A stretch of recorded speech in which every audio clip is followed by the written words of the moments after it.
You ever wonder if the struggles you deal with as an adult, the anxiety, that voice of self-doubt, what if they aren't random bugs?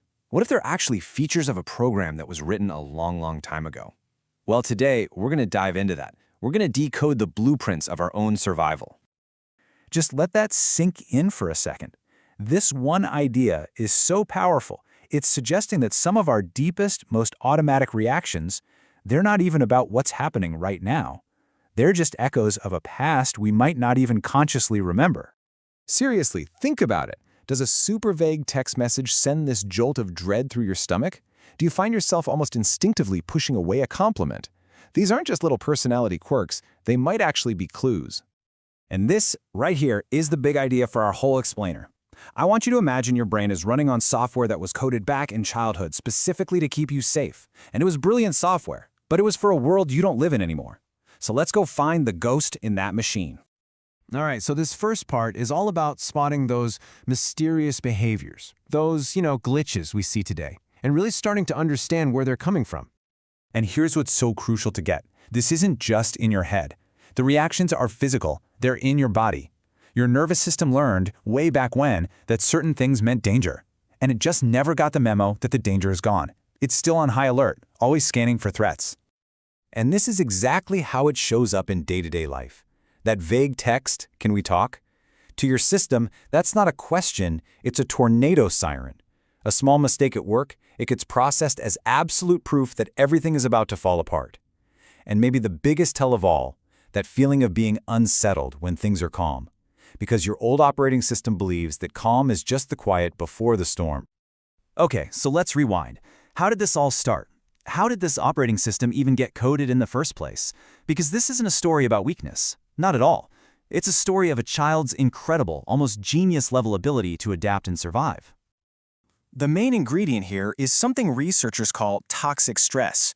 Now, this is not the normal, healthy stress that helps us grow. No, this is a constant, never-ending state of alarm, and it literally changes the way the brain develops and gets wired. And this contrast is everything. See, one type of stress is kind of like a workout for your brain. It builds strength, it builds resilience. The other, it's like a constant flood, a total overload, that forces the brain into this permanent defensive crouch, rewriting its own code just to handle the nonstop alarm bells. And so in response, a child's mind develops these brilliant survival apps. Did you become the sentinel, always watching, always scanning the horizon? Or maybe the diplomat, a master of keeping the peace at all costs? Perhaps you were the ghost, learning that the safest thing to be was invisible.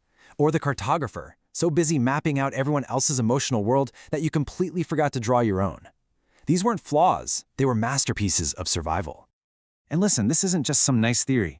The scientific proof here is overwhelming.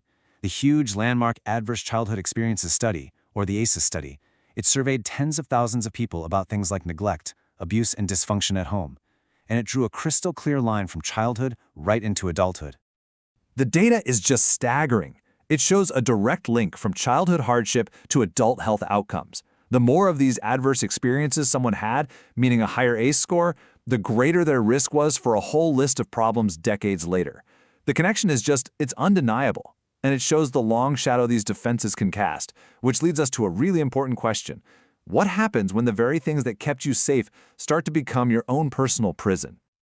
This is that tragic pivot point. This is where we're going to explore how that life-saving software from childhood can start to corrupt the life of the adult. So, what once protected you from the world can now block you from actually experiencing it. That hyper-vigilance that kept you safe, it now just fuels constant anxiety. That peacekeeping skill that prevented conflict, now it prevents you from ever having your own needs met.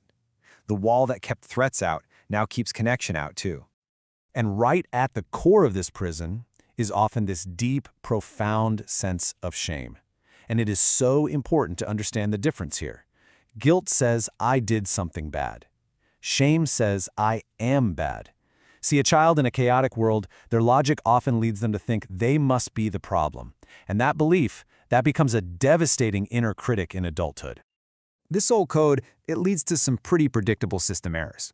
You might find yourself recreating chaotic relationships simply because chaos feels familiar, like home. Or you might try to control every tiny detail of your environment because anything spontaneous feels terrifying.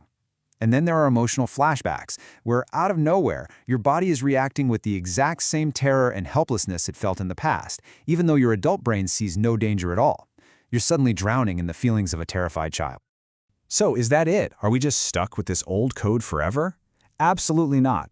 And that brings us to the most important part of this whole thing: how you can actually start updating your own operating system. This right here, this is the scientific basis for hope. This idea of neuroplasticity, it basically means your brain is not fixed like a block of concrete.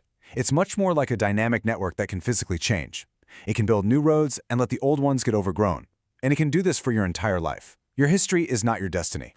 So the path forward is really about a conscious update. First, you just have to notice the old program when it starts running. Then, and this part is so key, you have to appreciate it. You thank that part of you for working so hard to keep you safe back then. And then, and only then, from that place of compassion, you consciously choose a new response. So instead of automatically apologizing when someone changes a plan, you pause, you breathe, and you choose to calmly state what you need.